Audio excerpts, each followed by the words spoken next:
Podcast, where our soul astrology comes forward to help you manage your everyday life, with forecasts and deep dives on natal charts and queer perspectives on the planets, transits, and more. A group discussion about upcoming transits with tips on how to read these transits in your own chart. Hollis offers years of wisdom and natal chart knowledge with Bright Hawk's positive perspective and Lacrosse's inquiry. We offer the complete queer astrology experience. Welcome to Rainbow Soul. Please help us by subscribing, sharing, and commenting and reviewing. You can also learn where else Rainbow Soul is offered on our website at rainbowsoul.show. Welcome everyone. Howdy. Well, welcome to Rainbow Soul Podcast. And I hope all of you are joining us. You're tuned in from wherever. And we're on a bunch of different groups and stuff. So if you don't see other people's comments, it's just because they're coming from a different place. Okay. And we are live here to do a broadcast about the astrology in this coming week, starting pretty much today and going on for the rest of the week. And so it's like a forecast for the week. It's like a weather report, I'd say. So I'm Hollis Taylor. I am an astrologer here. And if you don't know me, you can go to my website at Divine Androgen. There's a link in the description. And hi there, I'm Bright Hawk. You can always learn more about me at brighthawkproductions.com. I'm an artist, an astrologer, a musician, a storyteller. Yeah, jack of all trades, author. My book, The Dancing Hippo, makes a great Christmas gift if you have little kiddos in your life that you want to gift something special. that's absolutely true. Yeah. Mm-hmm. And I need to be updating my Etsy store with my art, but I haven't exactly gotten to that yet. So we'll get there. Hi, Barbara. It's great to see you. I'm glad you're here. Welcome. All right. Well, first, I think I'm going to start out with a little meditation, a group meditation. I want to invite you all to take a moment.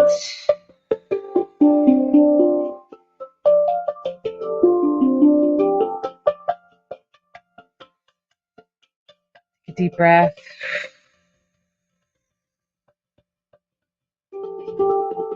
Let the stress of the last couple of days go. Let it pass.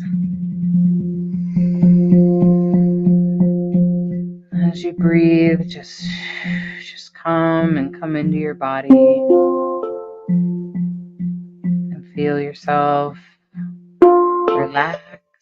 And with each breath out, just blow out any stress you might have.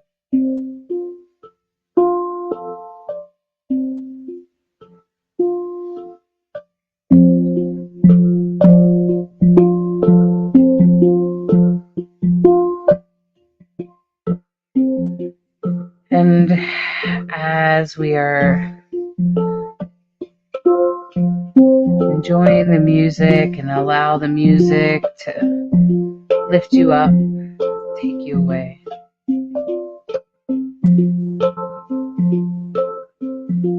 Like an astronaut to the edge of the planet, like a satellite going around the Earth. The astronauts. What comes into view for you is a beautiful full moon, completely full and whole.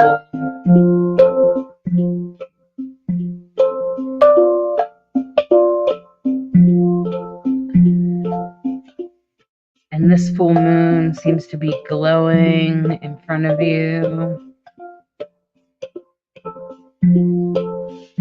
reminding you of how full moons can culminate, put everything together and make things come to a head, make things come up, rise.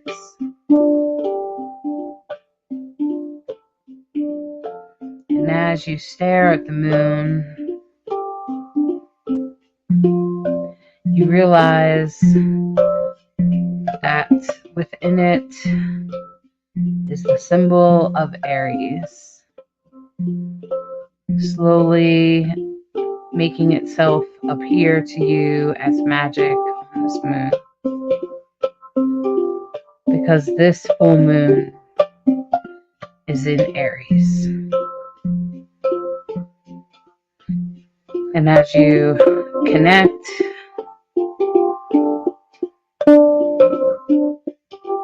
with that Aries full moon energy, you recognize it is about action, assertiveness, about moving forward, taking the next step.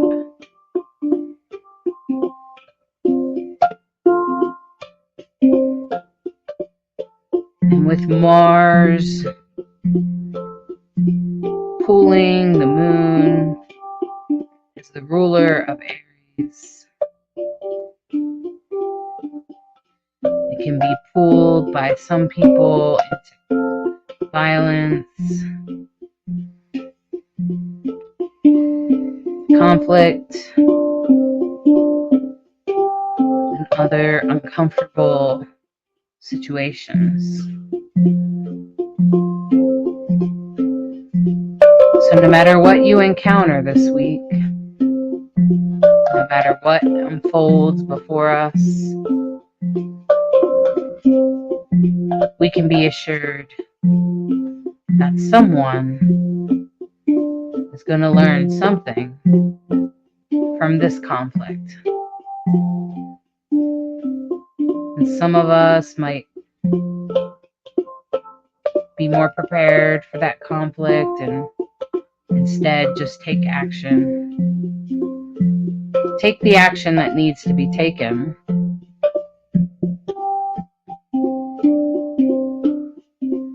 Aries says, go forward.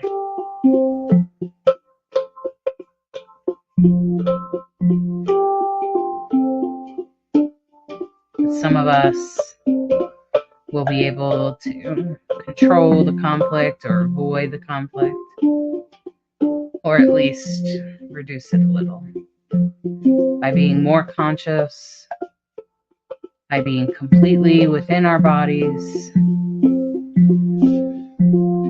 and grounded and centered in who we are. And as this full moon's energy, this full moon light is just pouring down on you, you can feel the intensity of it.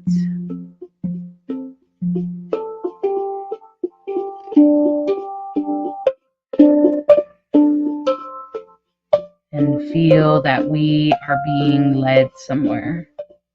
That this, too, will take us forward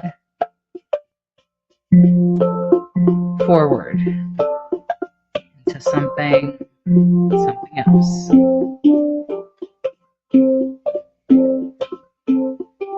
I encourage you to take a deep breath and sink into the knowing that we are perfectly on track,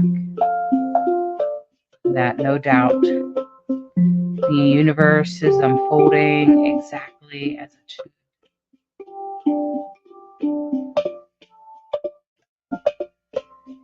And as we get pulled back into our seats here on Earth, back into our bodies,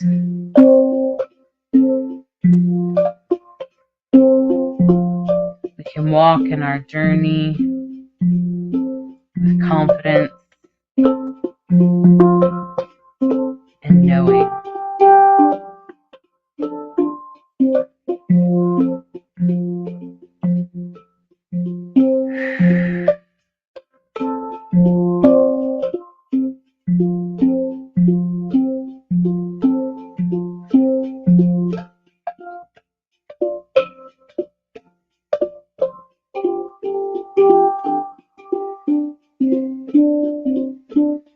As you come back into your body, I encourage you to wiggle your toes and stretch your fingers. Take a little stretch and come back into the here and now, into this moment now. Welcome.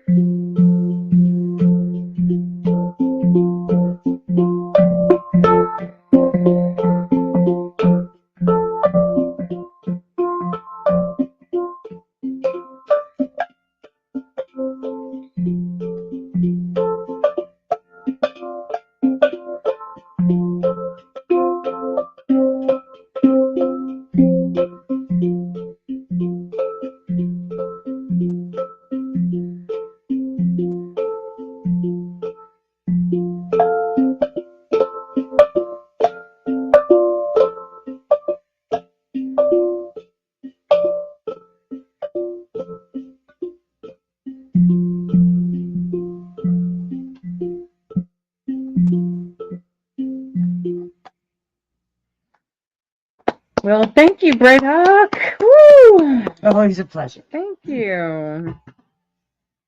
Okay, so everybody should know that today, right now, as you can read in the description and as you can read in the comments, this is all about astrology. This is the forecast for the coming week. Please read in the description. It's a really good way to get to know what's going on. So thanks, Barbara. I'm glad you enjoyed it. Barbara said beautiful music. Oh. She's over there dancing. Oh, that's so sweet. Beautiful, Barbara. All right. Well, everyone. And even Betty Cooper in the group said good evening and that she really loved it, giving us big claps. Hi, Carol. And hi, Angela. It's great to have you all with us today. And I appreciate you, Patty, for tuning in. And Linda, welcome. Sue, we're doing an astrology forecast today. So I hope that you will take a moment to listen to what's coming up. It would be in your best interest. Hi, Bianca. Well, I'm about to start to talk about this week because I'm just going to say, anyone tuning in right now, you want to know what's going on this week astrologically. It's a big week. It's a very big week on a world scale. Yeah. You need to pay attention. If you've made it here, you should tune in and just pay attention for a little bit. It's astrology. Some of it will sound Greek for sure. But that's what we're here for, to try to. But Bright Hawk and I will do our best to make sure it doesn't sound like Greek and to interpret it to the best of our ability. Okay. So, and if you have questions related to what you're seeing in the chart, let us know. Okay. So this week is the astrology forecast. So you can ask questions directly about what we're talking about. And if you ask those questions, I'm more likely to answer them. Okay. And this week is from October 14th, which is today, all the way to next week and 20th. And I'm sorry, Sunday the 20th. I'm sorry, Lacrosse is not here. Sometimes he's with us, but he's not this time. So I want to go forward into this week. So first of all, Mars entered Cancer a bit ago, okay? And that sort of creates a heavy feeling sometimes because Mars is very fiery and Cancer is very watery, okay? And that's been going on, and it's actually in a T-square there with the Sun and Chiron, which is kind of creating this heavy energy. And if you have anything in Cancer, you're going to feel this more than others might, okay? And it's just going to be a little like, can we get there? Why am I having a hard time finding motivation? Feeling like I said the other day, it felt like I was pulling 100 pounds behind me. So, and that's pretty much kind of how like the Mars and Cancer can kind of feel. And of course, at this time, we still have Venus in Scorpio, which is afflicted, which means there could be things coming up in relation to being female or money. Either way, it means that it could be a problem. And, it's directly opposite Uranus, which would mean that it would have like a conflict of the two. Like, we can't move forward unless, we can't move forward unless, we can't do this because. And it would probably be because something related to like women being abused or treated inappropriately, and that's also been going on for quite some time.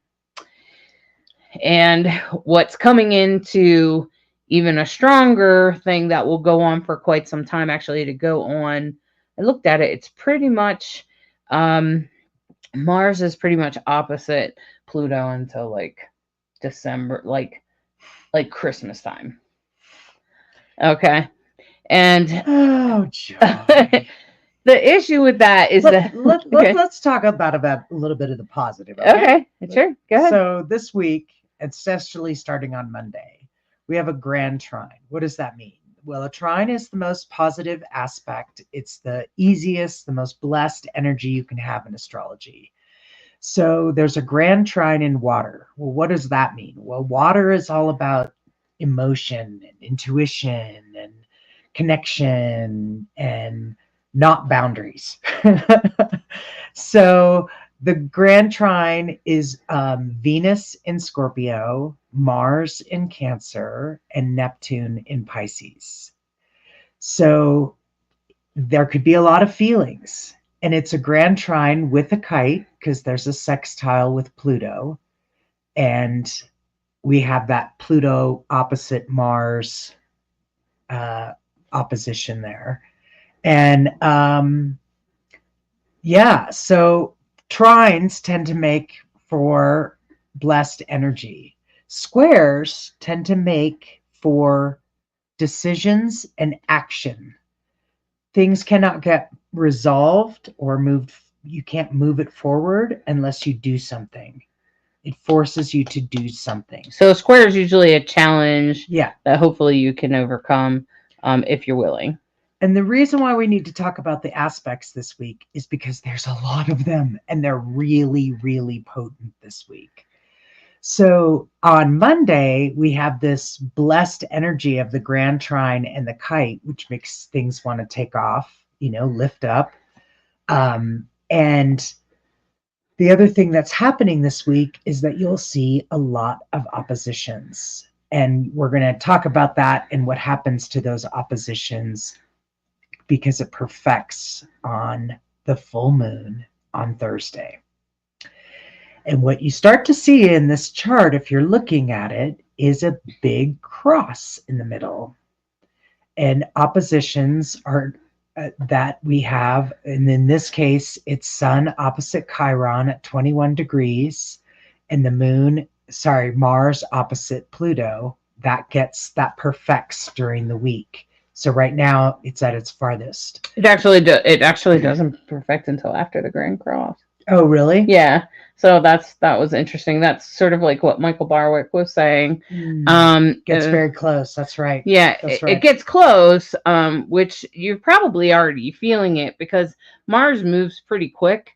And if you have anything in Cancer or Capricorn, you're probably already starting to feel it. Mm-hmm. So I've already talked to some people that have strong Capricorn placements, and they're like, "Oh my God, what's happening, Hollis?" And some people with strong Cancer placements that are like, "Why am I so pissed off?" And I'm like, okay, so that's Mars in Cancer, and opposite Pluto, because Mars is the god of war and Pluto is the higher resonance of Mars. So they're very similar. And within opposition, it's like you're doing one or the other usually, or they're just pulling each other apart. And you essentially have two very aggressive, I'd say, out of all of the zodiac, that Mars and Pluto are the most aggressive planets out of them all. Saturn is a teacher, I would say, and sometimes comes in and teaches and makes things clear, but the rest of the planets are not really that assertive or aggressive. And Mars is known for being assertive. That's why it's the rulership of Aries. They're also both rulers of Scorpio. And so that makes me look at, okay, what's in Scorpio? So we got Mercury at 1 degree, and we got Venus which is in her fall in Scorpio. Venus doesn't like to be in Scorpio. And so Venus in Scorpio, sometimes, even if it is in your chart, Venus in Scorpio, you're like, well, my Venus is in Scorpio.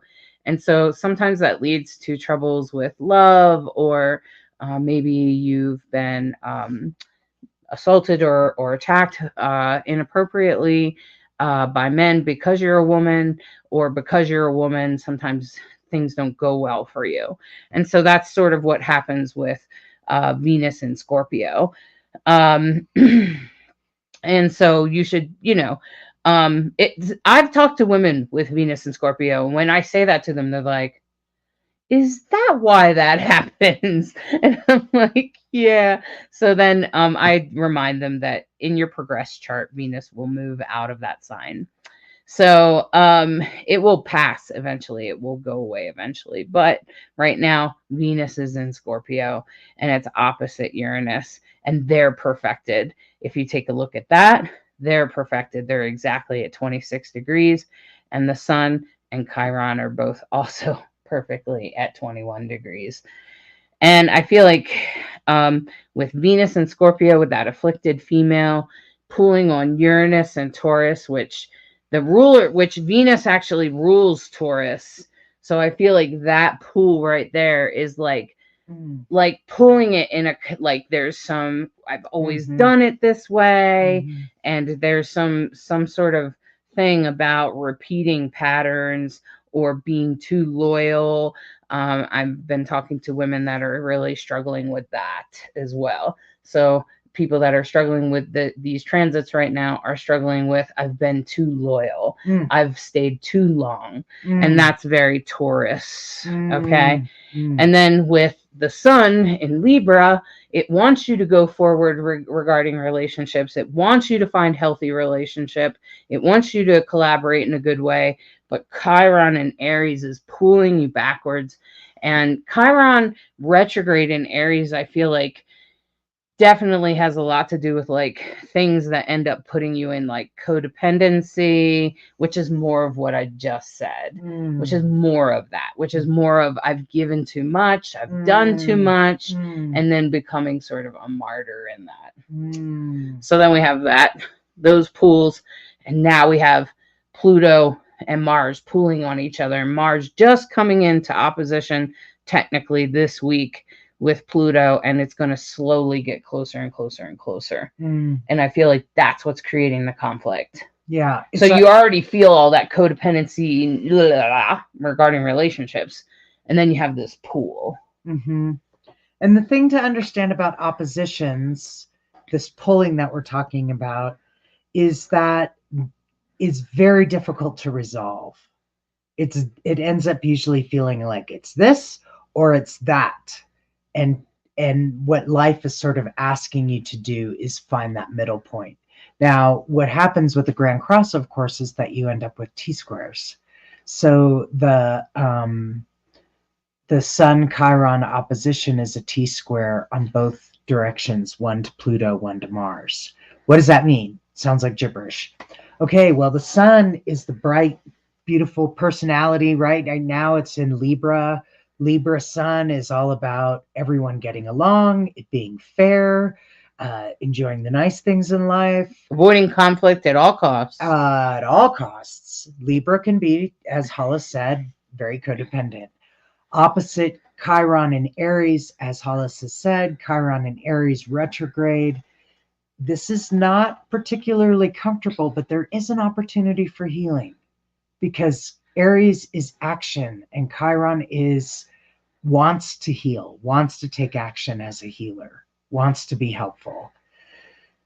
And so when we talk about T-squares, what we mean is that the top of that triangle, that one's opposite, and then at the top of it is the T-square, those are the energies that can help you resolve the conflict or help you move forward, make progress.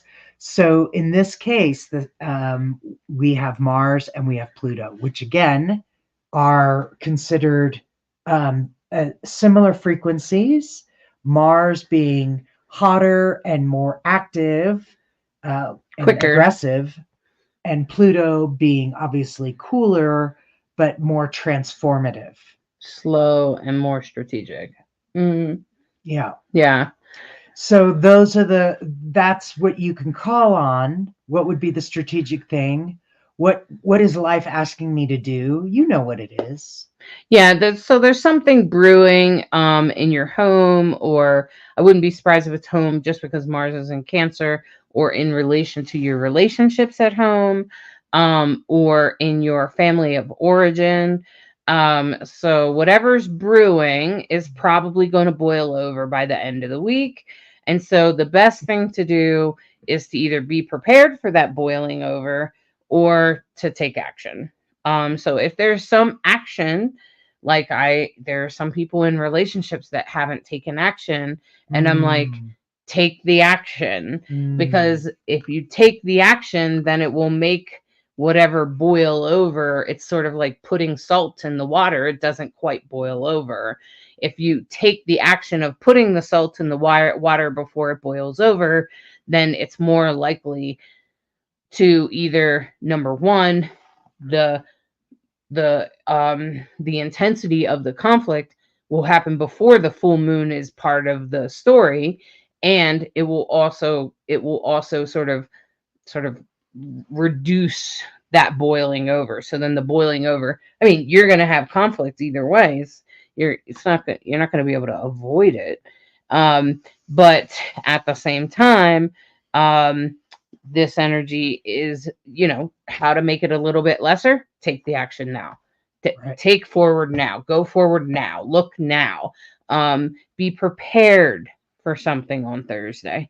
And that would be my best advice for it, to stay grounded in that. So let's go a little bit forward as the grand Well, I wanted cross. to just talk Okay. about the moon for Go for it. Yeah. just a second. So the moon is waxing. Of course, we're going to have a full moon on Thursday. So it's a waxing Pisces gibbous moon. And when the moon is in Pisces, it's going to be answering to Jupiter. Pisces is ruled by Jupiter. And so, and Neptune. And Neptune, actually. but Neptune's in Pisces there. And Neptune is in its rulership. So pretty pleasant energy that way. Neptune, but it's conjunct Saturn. So it's back to that. You know how we often talk about how there are themes that arise in charts in astrology. And when the theme arises, it's usually multiple things pointing to it. So again, moon conjunct Saturn means, what are you doing about it? Yeah. Saturn is the taskmaster. Saturn is get it done. It's infrastructure. It's the system. It's taskmaster. So it demands you get the work done. And if you don't, that's usually the proverbial 2x4. So I'd rather just do the work. And so that's what's happening with the moon as it is in Pisces. All right. And then as we go forward, Tuesday, tomorrow, the Grand Trine will stay. I'm not sure it stays the whole time, but and the Grand Cross will start to form. Mm-hmm. Okay. And really, there's technically almost a Grand Cross on Tuesday, Wednesday, mm-hmm. because you still got the Sun opposite Chiron, like we talked about.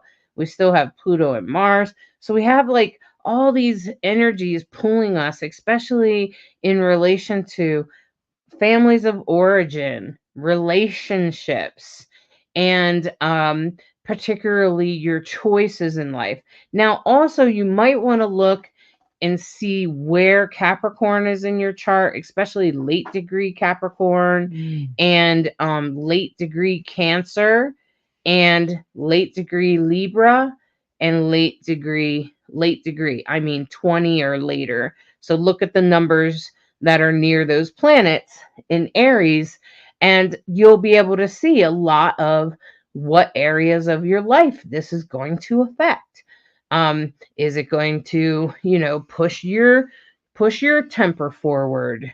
If you're a Cancer rising, probably. Um, if you're a Capricorn sun, you're saying, well, I'm a Capricorn sun, that's my birth sign. Well, Capricorn has got Pluto in it. You've probably already been feeling it, and it'll probably get a little intense this week. And then hopefully you'll start to find solution to whatever's been going on with you for quite some time.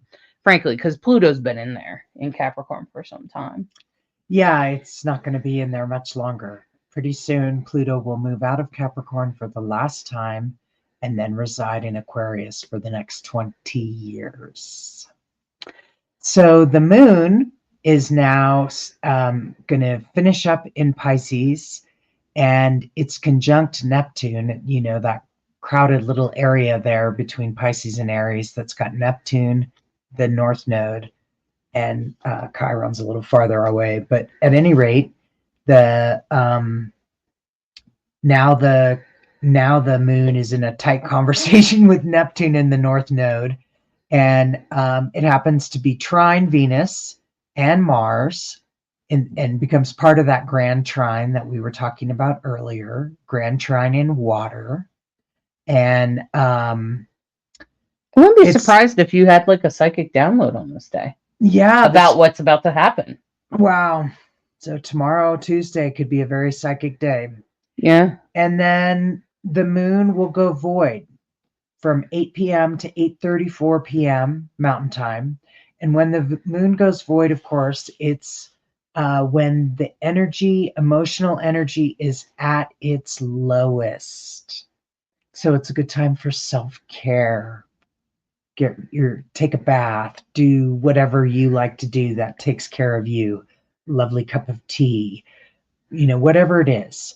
Void of course moons are an opportunity to stop, to be patient, take a break, meditate, yoga, things like that. What it is not a time to do is initiate things, take action on things. You need to have done it before 8 o'clock in the Tuesday night. So, and why? Because there won't be a lot of energy to get it done. That's the other thing that happens. So sometimes we talk about how void of course moons can be advantageous to, if you want something to sail through, like you don't want any emotional energy. Maybe you need to have a conversation with somebody where you just don't want there to be any charge. It's a good time to sometimes have those conversations. Tuesday night. Yeah, because there's not a lot of emotional energy. So it can just be factual. Let's take care of this. Okay, fine. And that's 8 p.m. Mountain Time. So that's 10 p.m. on the East Coast. Right. Okay. And yeah. Good day for readings. And and the moon and Neptune conjunct like that.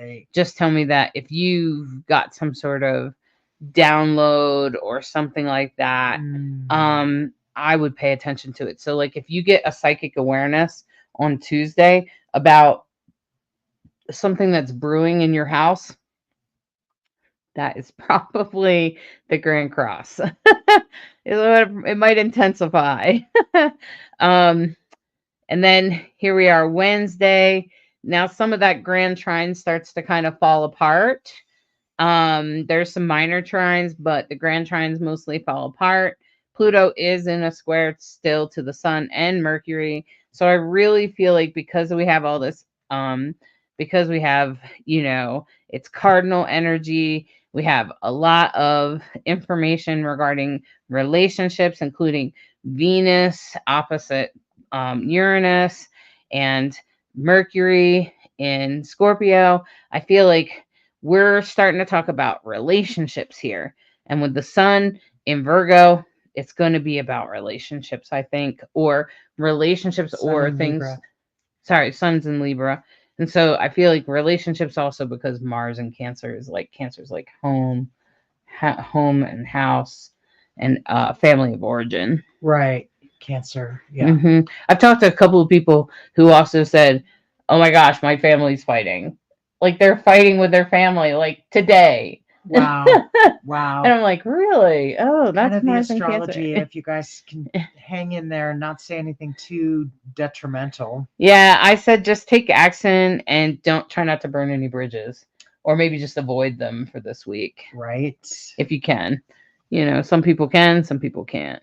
Sorry, my slide is wrong. It should say waxing Aries gibbous moon. Oh, okay. Yeah. Well, it did move into Aries just now on Wednesday, right? Yeah. And conjunct Chiron in the North Node, which, that little cluster is definitely feeling your destiny, and this is where the difficult conversation and relationship thing could happen, because you're the moon in North Node. North Node is destiny. North Node is like your North Star, the direction you're headed. And if you're feeling like a conflict inside about where you're headed, this is going to be a little uncomfortable. It's definitely will amp up the energy. mm-hmm. Now, if you're psyched about where you're headed and you're,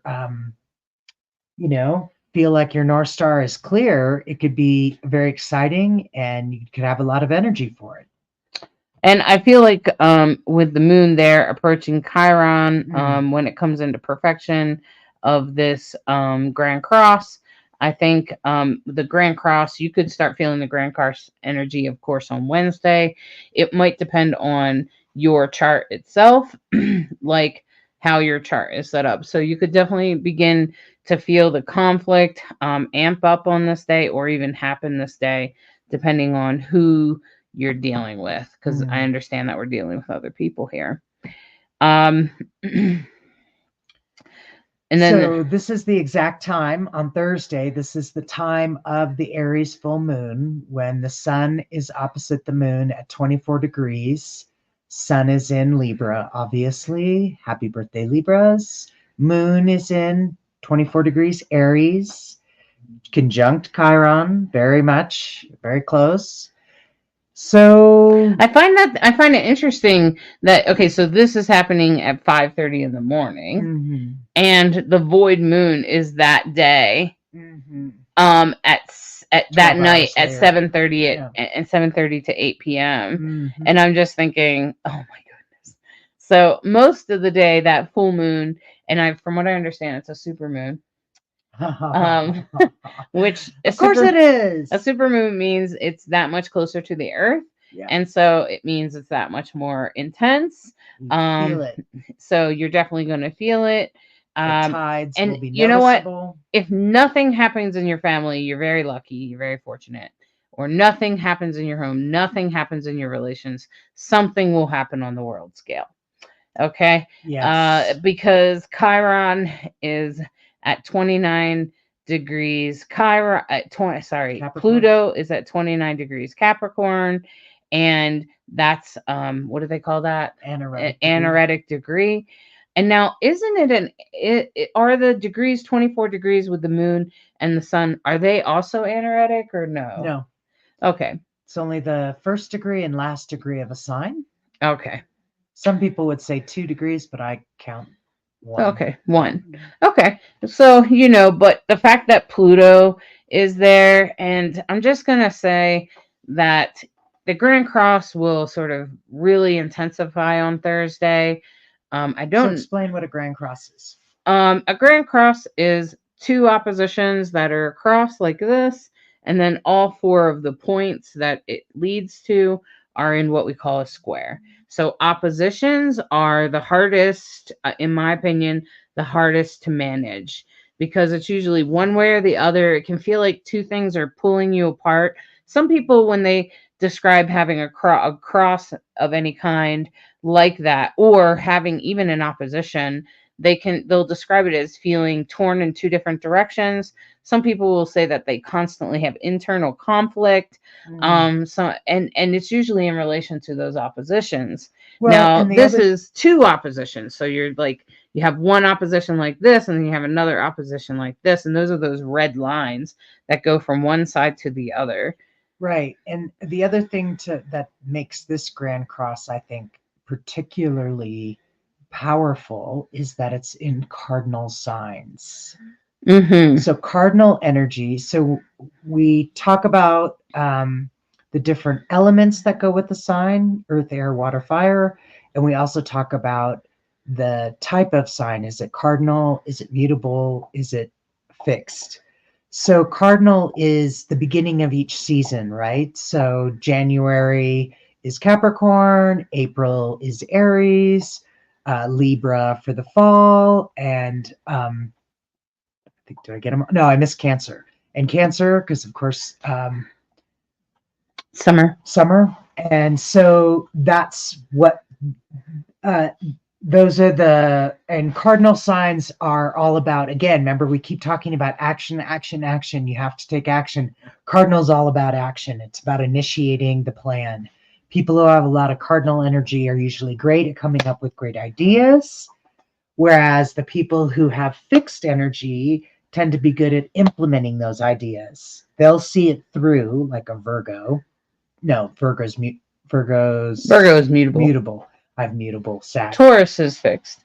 Okay, so you know these that it's probably a deeper, longer conversation. Mutable, it has a lot of flexibility. Fixed obviously does not. Taurus is kind of classic fixed sign, last to change, but once they decide, get out of the bull's way, right? That it's as good as done. They just are going to be the last one to do it. So this Grand Cross has the potential to make you feel like you're getting pulled in a variety of directions. Mm-hmm. And all of the drama will peak, and then it will become a void of course moon at 7:30. So hopefully that will feel like, I wish that for all of us. Exhale between 7:30 and 8 p.m. Mountain Time. Again, adjust for your time.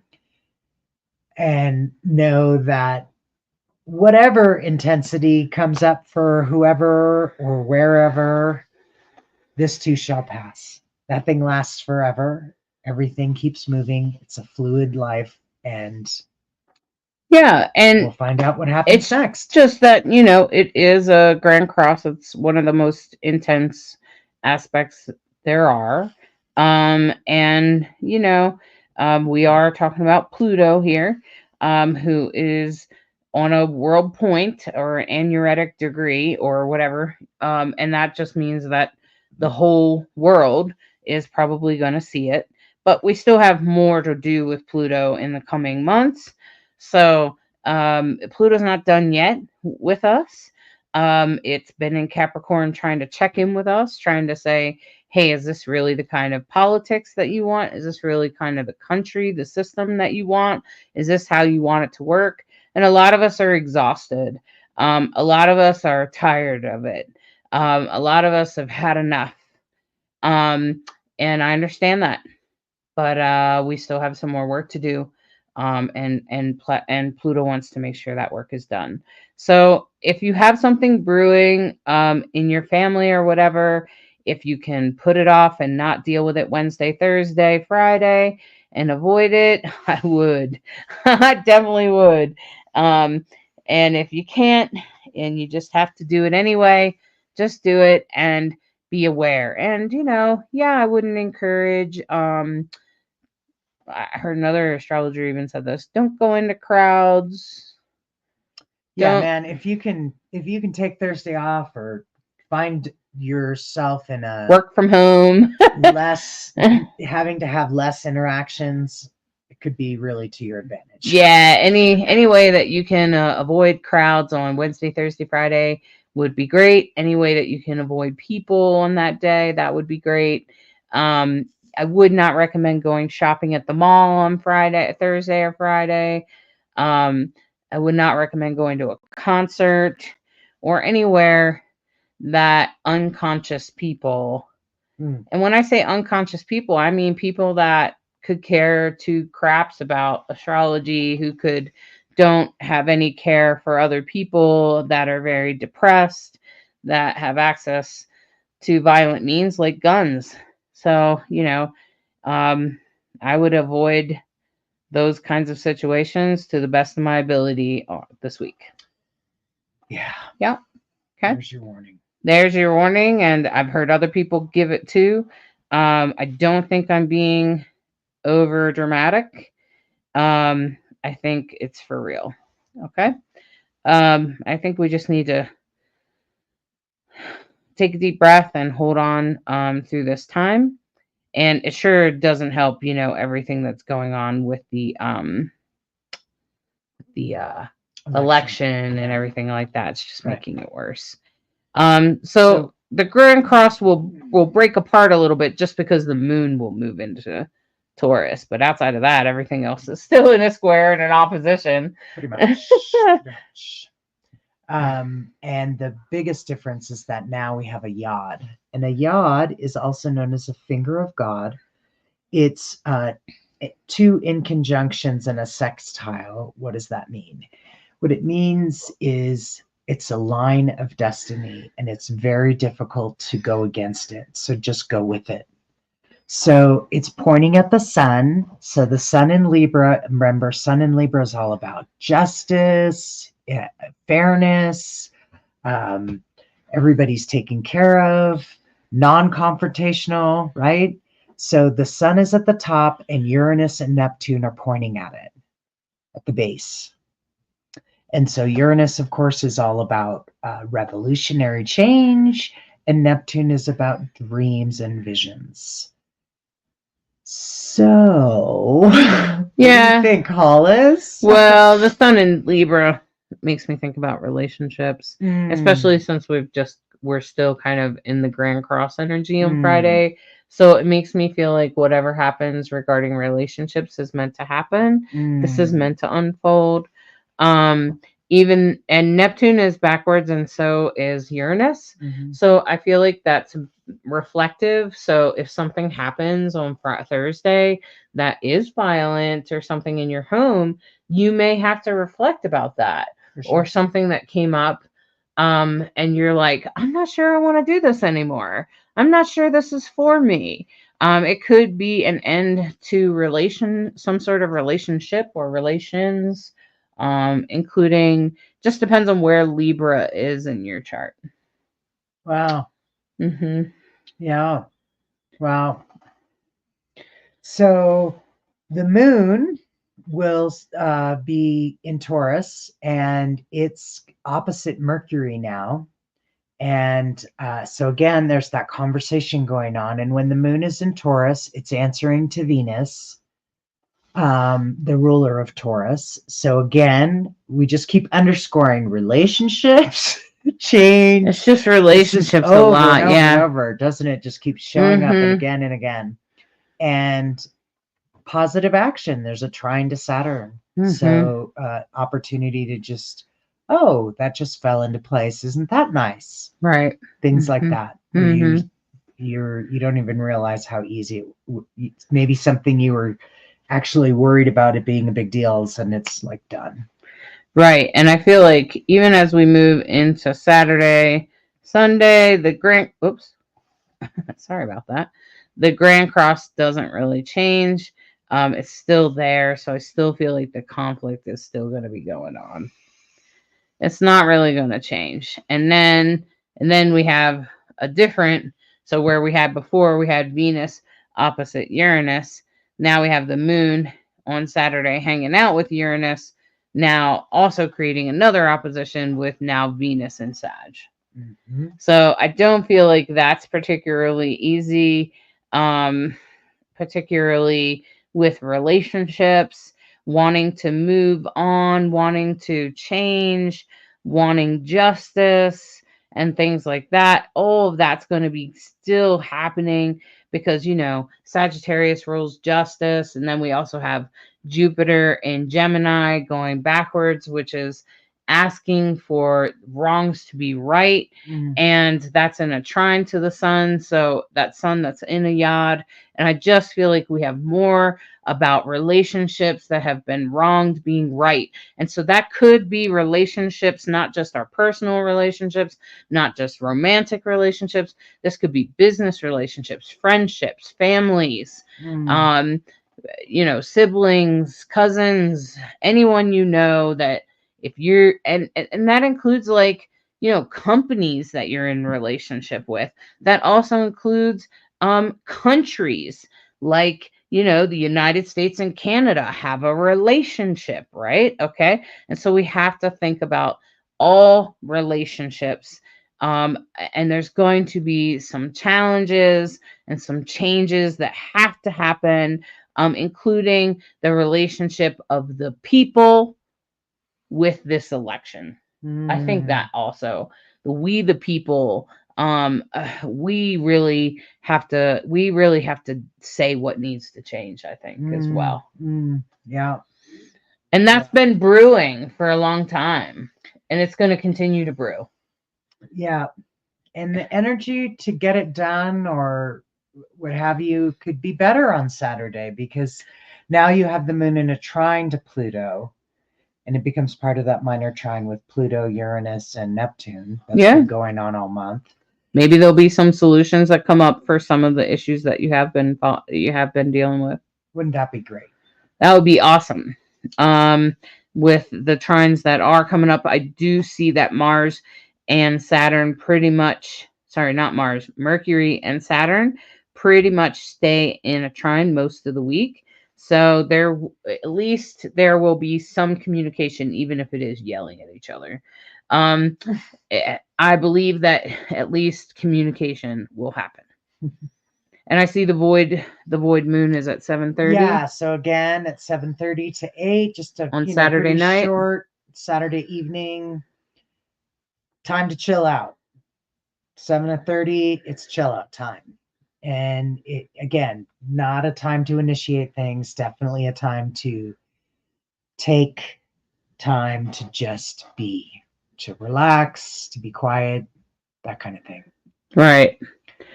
And Sunday, I am happy to see Pluto coming into a trine with the South Node and a trine with Uranus. That does feel positive, but we're not quite in a grand trine yet. But it does feel positive that maybe Pluto can help resolve some of the things that have happened.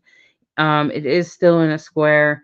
And the most of the Grand Cross is still going on, with, except it's not technically a Grand Cross except for on Thursday. Mm-hmm. So I feel like the intensity is still there. We might start to find some resolution in our home, or at least have room enough to calm down over the weekend.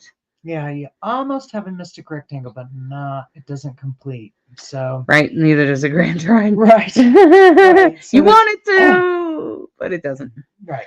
So it happens a lot on this one. But yeah, so now the moon is in Gemini, and of course it's waning now that it's peaked on Thursday, and now it's going to start shedding. So of course this is when the moon sheds, it's the time to let go, refine, review.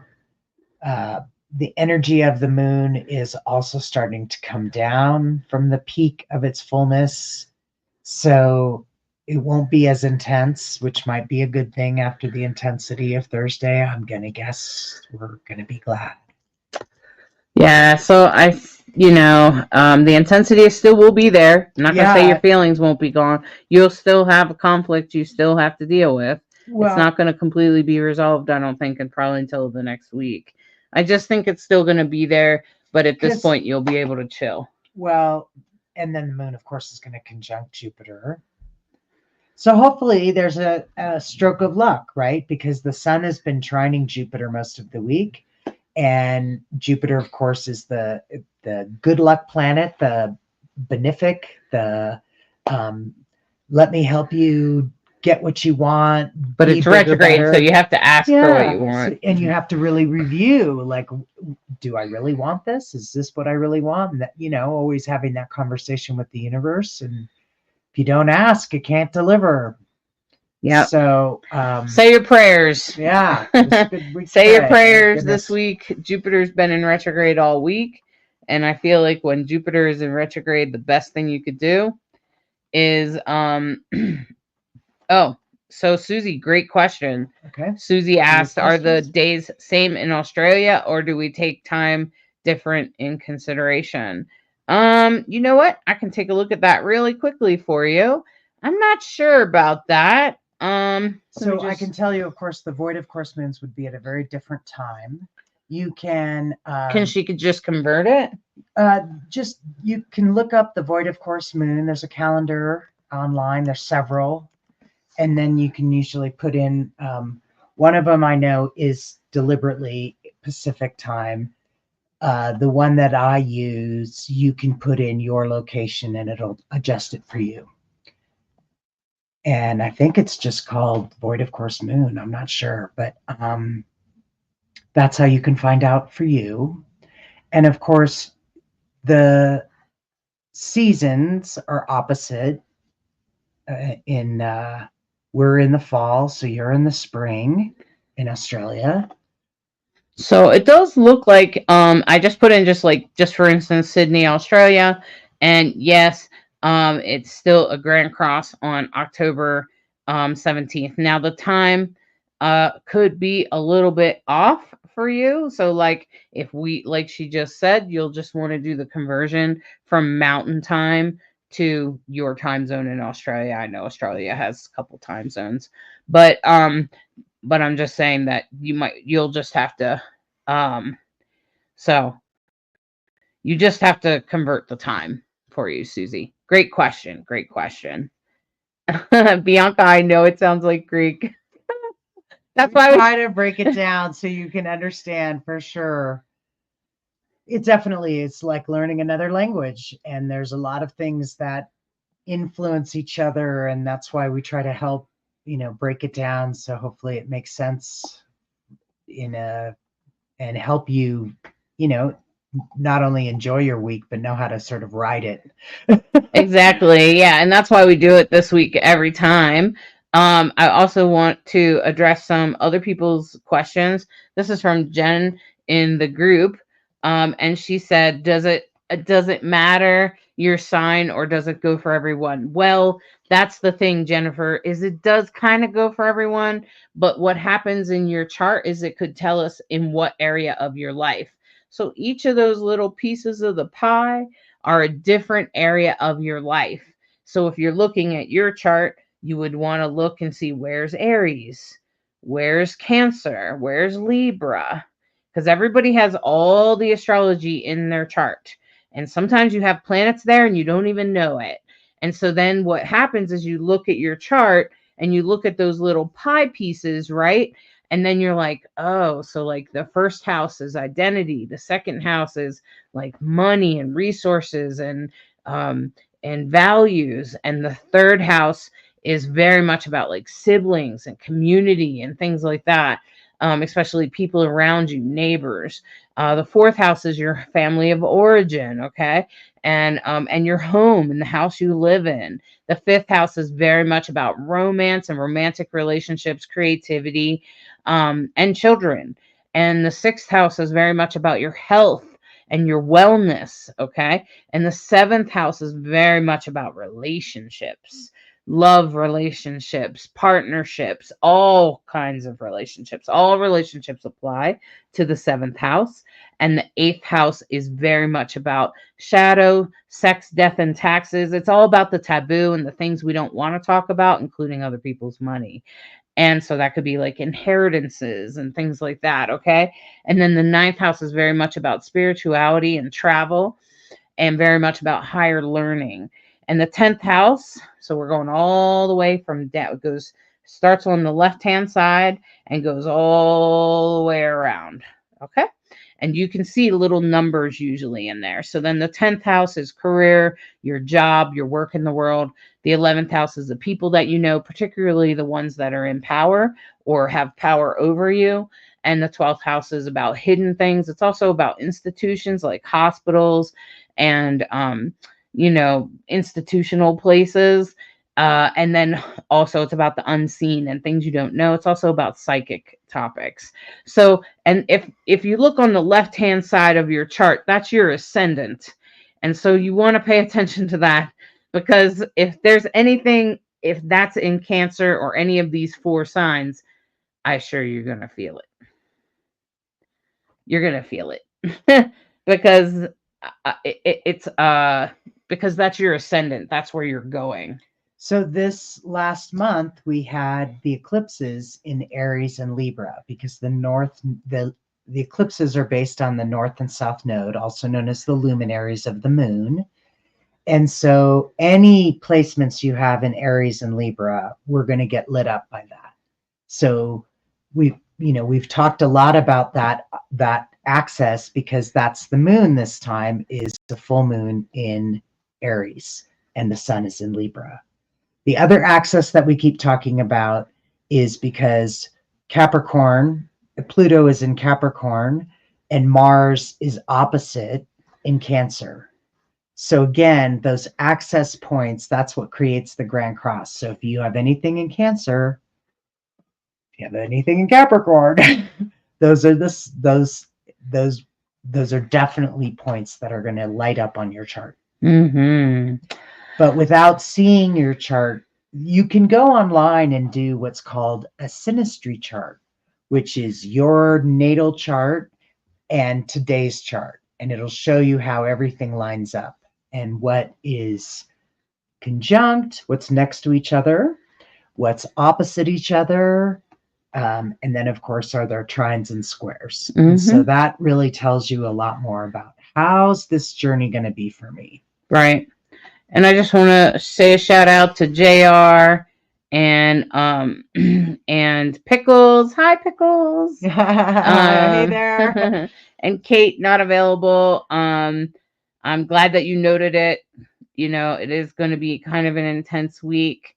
And that's the whole idea of doing this today, is to make sure that people know what's coming up so we can tap into, what's supposed to happen, and do our best to make the best of things. Right. Absolutely. All right. Well, I think that's pretty much it.